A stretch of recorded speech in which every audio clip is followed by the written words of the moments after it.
So we're after the Spirit. We're living in the things of the Spirit. For to be carnally minded is death, but to be spiritually minded is life and peace.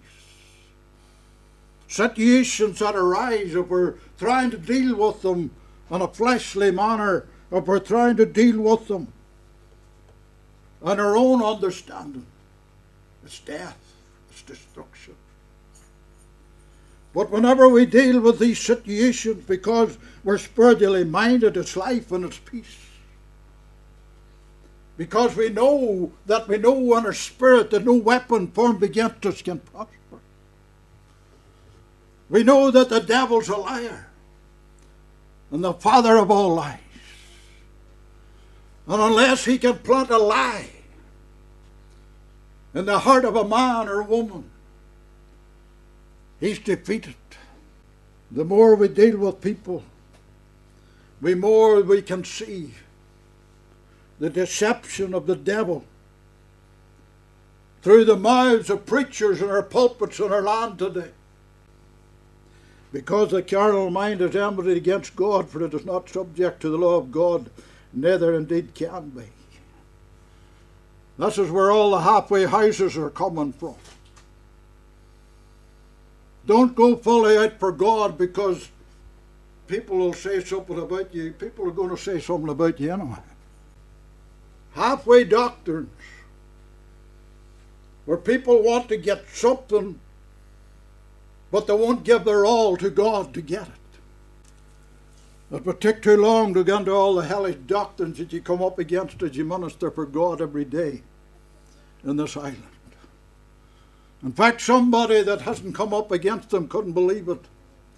Or as Bob would say, you couldn't make it up.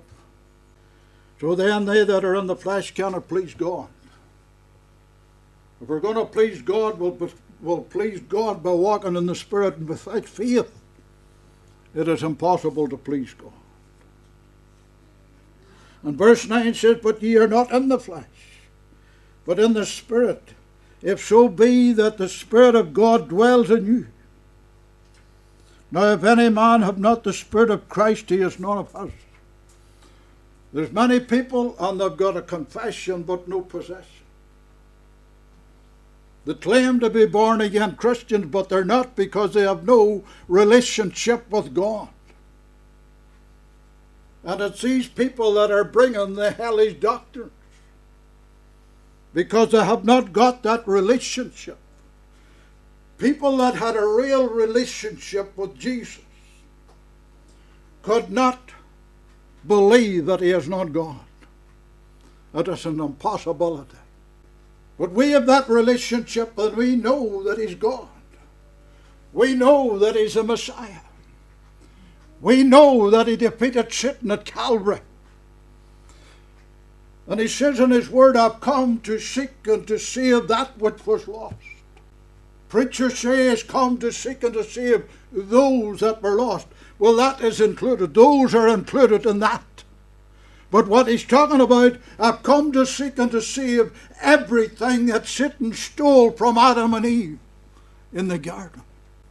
Adam and Eve had a relationship with God the Father, because he came down and they walked with him in the cool of the evening in the garden. You and I have got a relationship with God. We walk with him every day.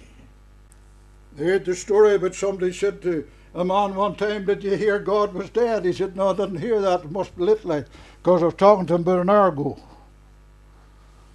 You see, that's a relationship that God wants us to have.